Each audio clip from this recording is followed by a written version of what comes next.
Pakistan cricket board د کلاړي یاسر شاه سره ډیر زیاتې کړي دي. یاسر شاه هم اخر خپل خاموشي ختمه کړې ده او د پاکستان کرکټ بورډ مکمل حقیقت ښکارا کړی دی. یاسر شاه ویلي ډیر زر به زه د ریټایرمنټ اعلان وکم ځکه پاکستان کرکټ بورډ ما سره سراسر زیاتې کړي دي. پاکستان کرکټ بورډ واقعي خبره ده چې یاسر شاه کمپلیټلی اګنور کړی دی او دا ټیسټ بیسټ بالر دی. جی د انګلند غونټه وکټ باندې هم زبردست پرفارمنس کړی دی او په ټیسټ کې د سنچري هم شته دی. د انګلند خلاف وکړ استرالیا خلاف د پټیس کې سنچري هم شته دي لکه څنګه چې عامر جمال د استرالیا خلاف سنچري وخلی و پټیس کې د سره دوه هم سنچري شته دي. خو بیا هم د سریلانکا هم د استرالیا ټور کې دی اګنور شوی دی، هم د انګلند ټور کې دی اګنور شوی دی، هم د ساوث افریقا ټور کې دی اګنور شوی دی او کرنټلی په پاکستان کې هم ټیسټ میچز وشو چې پای کې هم یاسر شاه مکمل اګنور کړی دی پاکستان کرکټ بورډ او د پځې 39 سال او 40 سال عمر کې نور کسانو ته موقع ورکړل شوی دی.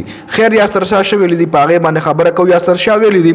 وای پرفارمنس زماخه پرفارمنس ډومبیز انفټ او ما نو پاکستان کرکټ بورډ وی چې دی اده چې کما د ګټ نه مسله ده ا دوباره راغلی ده چونکه زما د ګټ نه مسله نه و لنه مخکې هم مال د ګوډې مسله راغلی و خو هغه بیا زر ما ټیک کړی و وای دوباره چې زه لګ انجری شو منو دای جوړوي چې دا د دوباره هغه مسله راغلی و خو زما هغه مسله نه و وای ما پاکستان کرکټ بورډ ته وی کچره تاسو د فټنس ټیسټ اخلي نو زمانه ټیسټ واخلي زه فټنس ټیسټ له تیار یم خو تاسو زه اسه بهر کړم نو پاکستان کرکټ بورډ ماته داغي جواب رانه کو.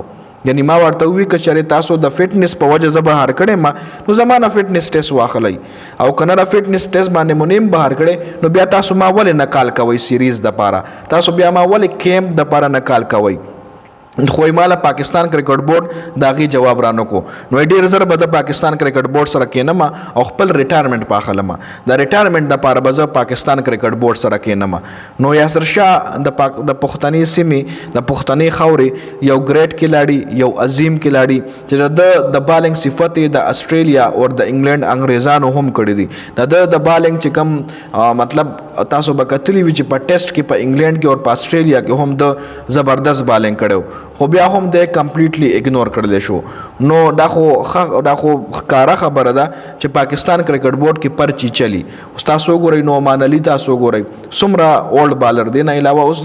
یو بل د کې پی کې یو پښتون بالر چې هغه له موقع ورکړل شو. نو خیر خبره ده موقع ورکول پکار دی خو یو ښه بالر ته څنګه د ټیم نه ډراپ کې یو ښه بالر چې هغه تعالی میچز ګټلی وي اته څنګه د ټیم نه ویداوت اني ریزن بهر کې نو سراسر یا سره مکمل ناانصافي شوی ده. دله مخکې که تاسو له یاد شي دا ثوابی دی جی یاسر شاه د ثوابی نه تعلق لري. یو بل د ثوابی د خاورې جنید خانو چې هغه سره هم پاکستان کرکټ بورډ سره اثر ناانصافي کړې و او خو بیا خیر بخیر پرې خو پاکستان هغه کوچینګ شروع کو. خو بل طرف ته یاسر شاه شدید ناراضه دی د پاکستان کرکټ بورډ نه. تاسو دې حواله سره دا کمنټ لازمي وکړئ.